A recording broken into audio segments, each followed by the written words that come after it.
प्यार के लिए चार पल कम नहीं थे। प्यार के लिए चार पल कम नहीं थे। कभी तुम नहीं थे, कभी हम नहीं थे। कभी तुम नहीं थे, कभी हम नहीं थे। प्यार के हसीन कब ये मौसम नहीं थे। कभी तुम नहीं थे, कभी हम नहीं थे। कभी तुम नहीं थे, कभी हम नहीं थे। स्वागत है आपका लर्नर आइज बाय विजय राजपुष्प। आज हम लोग इकोलॉजिकल थ्योरी यानी परिस्थिति परक सिद्धांत के बारे में कुछ जानकारी लेते हैं। आप सभी, यह जो सिद्धांत है जिसके फाउंडर या प्रतिपादक जो है यूरी ब्राउनफेन-वेरेनर है।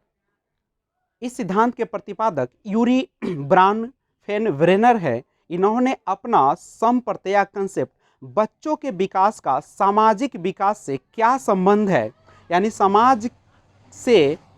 सामाजिक विकास से बच्चों के विकास का क्या संबंध है, उसके ऊपर दिया है। इस सिद्धांत के अनुसार बच्चा अपने चारों तरफ के वातावरण से सीखता है और उसी से उसका विकास शुरू होता है। इस सिद्धांत के अनुसार कुछ घटक बालक के विकास को प्रभावित करते हैं, जो कि निम्न प्रकार से है: दोस्त, परिवार, समायोजन, संस्कृति, संस्थाएं और वातावरण। ब्राउनफेन-वेरेनर ने इस सिद्धांत को 5 अवस्थाओं में बांटा है, जो इस प्रकार से है।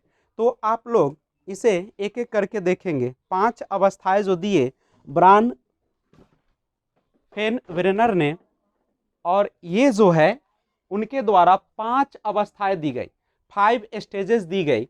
उनमें से पहला था माइक्रो सिस्टम, जिसे लघु मंडल हिंदी में कहते हैं; मेजो सिस्टम, जिसे मध्य मंडल कहा जाता है; एक्जो सिस्टम, जिसे बाह्य मंडल कहा जाता है; और मैक्रो सिस्टम, जिसे बृहत मंडल कहा जाता है। क्रोमो सिस्टम, घटना मंडल। तो इसे हम अगर एक पिक्चर के द्वारा देखें तो देख सकते हैं, सबसे इंटरनल जो पार्ट होता है, सबसे अंदर का जो भाग होता है, जिसे हम एमएस शॉर्ट में यानी माइक्रो सिस्टम कहते हैं।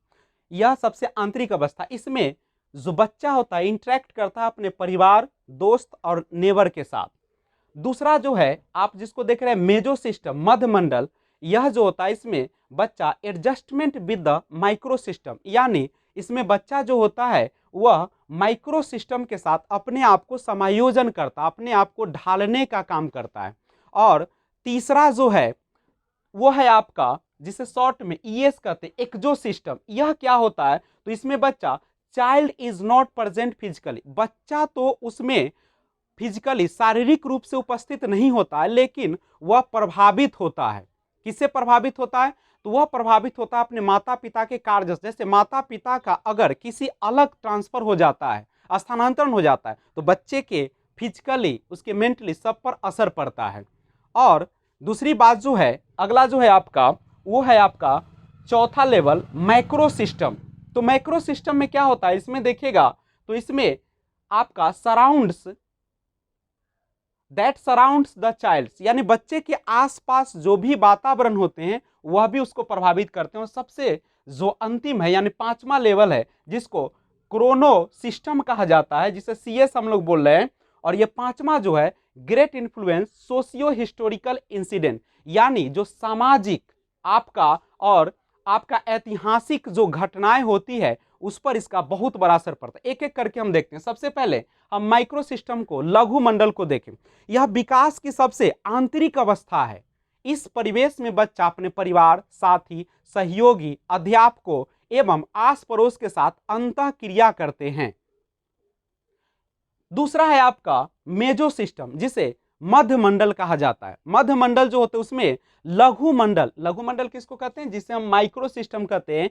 तो लघु मंडल के साथ समायोजन करना आपका मध्य मंडल करता, अर्थात जब बच्चा अपने मित्रों, परिवार, अध्यापक आदि के साथ समायोजन, अपने आप को उसके अनुसार ढाल लेता है, एडजस्ट कर लेता है, तो वह आपका मध्य मंडल के अंतर्गत आता है, यानी मेजो सिस्टम के अंतर्गत आता है। आप एग्जाम्पल से इसे और अच्छी तरीके से समझ सकते हैं। उदाहरण से आप देख सकते हैं इसका उदाहरण कि जब बच्चे के परिवार वाले, अध्यापक, पड़ोसी और उसके साथियों के साथ अंतःक्रिया करते हैं तो क्या होता है, उसमें होता क्या है कि बच्चा उनका निरीक्षण करता है और उनके माता पिता उनसे कैसे समायोजन कर रहे हैं वो सारे चीजों को सीखते हैं और वह भी उसी तरीके का व्यवहार करने का सीखता है। तीसरा है हमारा जो है एक्सो सिस्टम, बाह्य मंडल। नाम से लग रहा है बाह्य यानी बाहरी कारक। इसमें क्या होता है, बाह्य मंडल में बच्चा स्वयं तो नहीं होता पर उसके निकट संदर्भ की अनुभूति या उसके वातावरण को प्रभावित करती है। इसमें माँ बाप, कार्यस्थल, स्वास्थ्य एवं कल्याण केंद्र, स्कूल, कॉलेज, मंदिर, मस्जिद आदि सभी सम्मिलित होते हैं। यानी बच्चा जो होता है खुद वहां नहीं उपस्थित होता लेकिन उन चीजों से प्रभावित होते हैं, उस पर असर पड़ता है। चौथा हमारा मैक्रो सिस्टम, जिसे बृहत मंडल कहते हैं। और यह क्या होता है चौथा, तो बृहत मंडल के अंतर्गत वह संस्कृति आती है जिसमें व्यक्ति रहता है, जहां पे बच्चे रहते हैं उसी में वह शामिल होता है। इसमें क्या होता है कि इसके अंतर्गत सांस्कृतिक मूल्य, प्रथा, सामाजिक आर्थिक स्तर एवं अन्य संसाधन सम्मिलित होते हैं।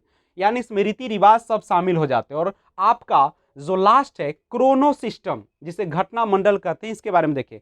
घटना मंडल में व्यक्ति के जीवन क्रम की घटनाएं तथा उस काल की सामाजिक ऐतिहासिक परिस्थितियां आती है और व्यक्ति पर उसका ऐतिहासिक परिस्थितियों का गहरा असर पड़ता है।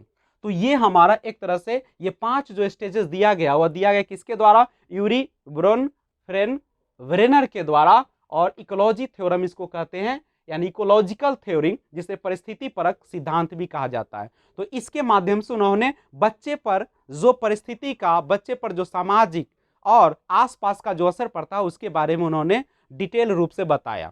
तो ये काफी महत्वपूर्ण है बच्चे के विकास के लिए। और आपको पता है कि जब तक बच्चे का अच्छी तरीके से ऑब्जर्वेशन नहीं किया जाए, निरीक्षण नहीं किया जाए, तब तक यह बहुत ही मुश्किल होता है। तो अगर हम चाहते हैं कि बच्चे का अच्छे तरीके से विकास हो तो हम ऐसा करते हैं कि उसके सारी परिस्थितियों का अध्ययन करें।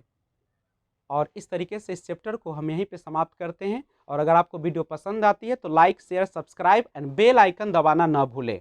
और जितना ज़्यादा हो सके उतना अपने साथियों में शेयर करें ताकि आपके साथ साथ उनका भी मनोबल बढ़े और वो एक अच्छे राह पकड़कर, अच्छे गाइडेंस में आकर वो ज़्यादा से ज़्यादा अपने ज्ञान को बढ़ोतरी करे और अपनी जीवन के मार्ग को सुलभ बनाए। और इसी के साथ जय हिंद, जय Bharat, take care, stay home, stay safe, जहां भी रहे अच्छा रहे, टेक केयर, धन्यवाद।